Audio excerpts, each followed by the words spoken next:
So to the addict, the world is hostile, it's indifferent, in which he or she has to manipulate and find some way to soothe themselves, because there ain't no soothing in this world, there's no healing in this world. Those are some of the core beliefs at the heart of addiction. And that there's a deep emptiness here.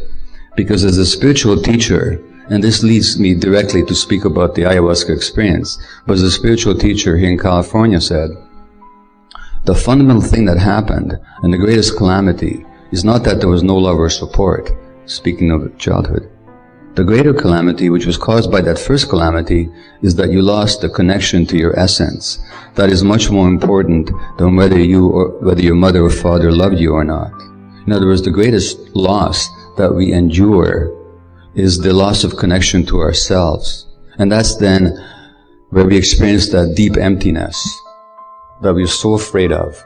And that this culture is all about stuffing full of products, and stuffing full of relationships, and stuffing full of activities, and stuffing full of false meaning. But of course, the more we do that, the more addicted we become, because these things can never be truly satiating. So that emptiness can never be filled from the outside. The way through the emptiness is from the inside. Is from the inside. And that's where the spiritual experiences and the healing experiences empowered by ayahuasca come into it. Now, my book on addiction came out 4 years ago now, and I never heard about ayahuasca until after it was published.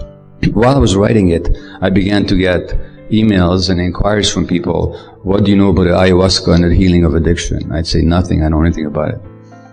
A week later, the same question. And this went on persistently for months. And I finally began to be both irritated and curious. And then it turned out that there was an opportunity to experience ayahuasca up in Vancouver. A Peruvian shaman was coming up and leading some ceremonies, and I did do a ceremony. And I sat there in the dark with my heart open and a feeling of delicious, nurturing warmth, with tears of joy rolling down my face. And I got love. And I also got how many ways in my life I had betrayed love and had turned my back on it, which is a coping pattern, because when you're vulnerable and hurt as a child, as I was, as a Jewish infant under German occupation in Hungary, then you close down to love because it's too painful to be open to it. And the ayahuasca got rid of my coping mechanisms in a flash, and that I was experiencing something. And I knew then that this is something to work with. And within half a year, I was working with people shamanically trained in the Peruvian Shipibo tradition, and beginning to lead retreats. So we've led a number now, the results are increasingly but uniformly astonishing. So I'm going to read you some communications sent to me by people that have participated in our ayahuasca retreats, and then I'll talk about their experiences and why ayahuasca is so potentially helpful. Although, as the previous speaker said, nobody should ever say that it's a panacea. So this is Dr. Fiktevsky, who writes about ayahuasca. Responsible work with psychiatric herbal decoctions like ayahuasca, similar to many forms of meditation, has salutogenic potential. Salutogenic meaning health-giving potential, i.e. it can enhance physical, mental, and spiritual health by calling into play what is referred as participating consciousness. So if you can become conscious of your patterns and your beliefs, these core beliefs, and how you attain these beliefs, then you can let go of them. Rigid feeling, thought, and behavioral patterns can unclench. The self can rearrange itself and develop its inner and outer resources more deeply.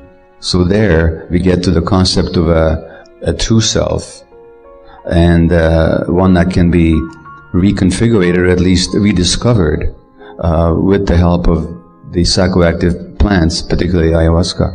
So I'll read you now what some people have said about their experience at our retreats, and I'll talk to you more about the retreats and how they function. The last 2 nights have been challenging, but I'm getting good practice, negative thoughts as they come up. Under the effect, I can feel the physical sensation of fear in my gut as the thought arises and returns to a safer place. In other words, when you have a certain thought, like you have a negative thought pattern, when I say negative, I mean a self-defeating, self-deprecating, self-invalidating thought pattern. That's not just a thought up here. That immediately has a physical impact on the body. You feel it in the gut. You feel it in the heart. It affects your whole nervous system, your cardiovascular system, your immune system. And this person is getting in touch with how their thoughts actually are influencing their body. In the past, I've made many bad, irresponsible choices with hurtful consequences to myself and others. Despite knowing that right now I'm presented with new choices I can make from a place of love towards myself and the people in my life, it's hard to push despair aside. The despair that tells me I will continue to make the same poor choices over and over and again. That's the core belief showing up again, that there's something wrong with me. But this person at least is conscious of it. The other very powerful moment I had involved looking at the sense of being too much for my parents.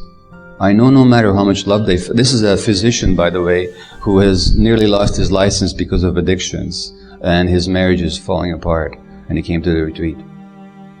And he thought he had a perfect childhood, by the way. And I won't even go to the details.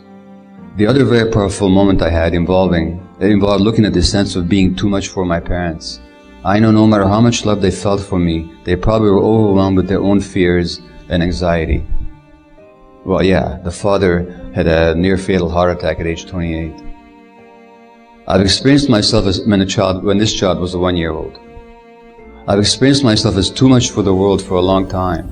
I made a grand effort over the years to prove that true, which is why it cracks my heart open so wide to feel welcomed in the hearts of you and the people here, knowing that my feelings, my hurt, fear, sadness, and need for connection are not too much. I feel that the world can hold me, in fact, always has, and maybe I can learn to hold myself. It's painful to think that Miles, my son, may feel himself to be too much for me. I desperately don't want that to happen. Much love and gratitude.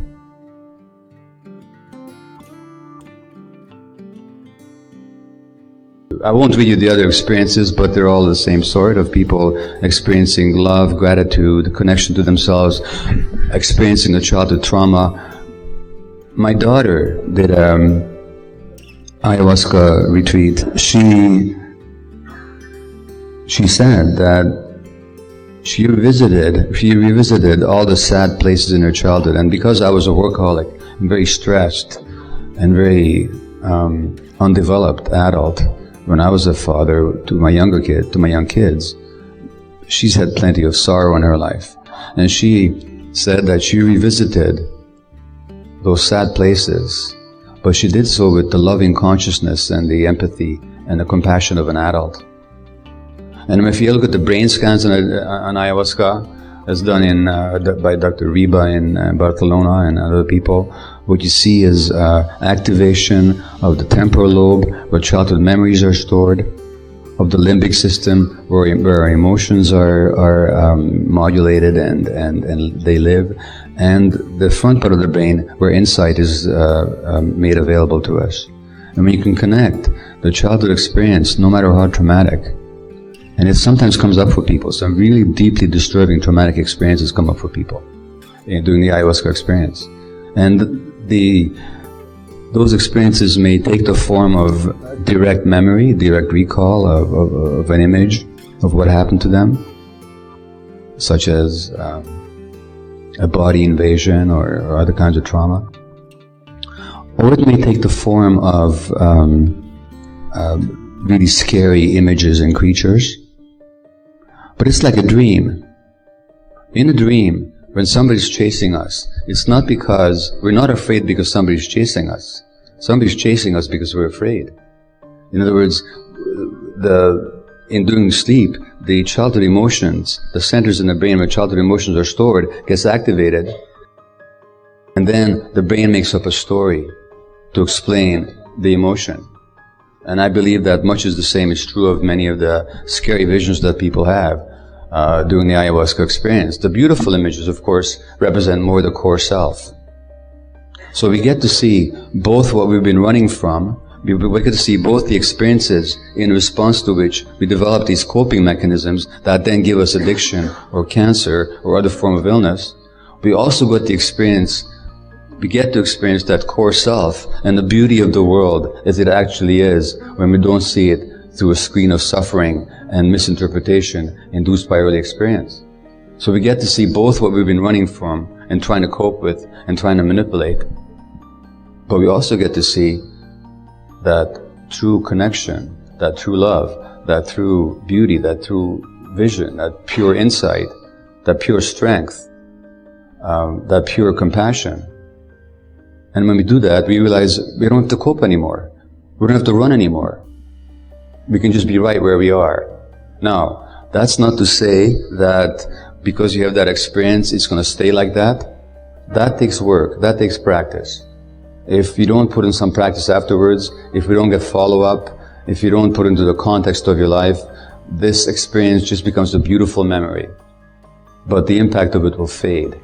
So it's transformative, but it's only transformative if we allow it to be transformative, and if we work with it so that it becomes transformative. But if we do, it can be very, very powerful and certainly life-changing for many, many, many people. I have to say something here about context here. My work at these retreats, I don't lead ayahuasca ceremonies, I'm not an ayahuasquero, I don't chant, I just participate in the ceremonies. Leading the ceremonies are people who wouldn't call them shamans, but I would call them that because their work is that effective. They chant and they work with people energetically. And they pick up on people's energies in the dark. I don't do that. I pick on people's energies in the light. I hear it in the tone of their voice, facial expression, choice of words. They sit there in the silence while they chant, and they're reading the energies of the people as they emanate from each individual in that circle, where there might be 30 of us in the Malacca. And then they chant to people specifically to unblock particular energies or particular energy blockages. Like with a person with cancer recently, 2 weeks after she signed up, she was diagnosed with breast cancer. I've told you my view of breast cancer, or cancer in general. It's the repression of anger is one of the major dynamics in it. The shaman sits there in the dark and feels the blocked anger in that woman's breast, and then works with it to unblock that energy. So it's not just the chemical effect of the plant, and I'm sure other people have emphasized the same point. It's the context, it's the responsiveness and supportive interaction of the environment. And of course, remember what I said about when I was quoting from that Harvard article about how the brain develops in response to the mutual responsiveness of child and adult? In the same way, the healing benefit of something like ayahuasca is not simply the chemical effect of the plant, although that, of course, is inseparable from its other effects, but it's also the responsiveness of the environment in which people experience the ayahuasca. So the experience has to be in a safe context, in a context where there's guidance.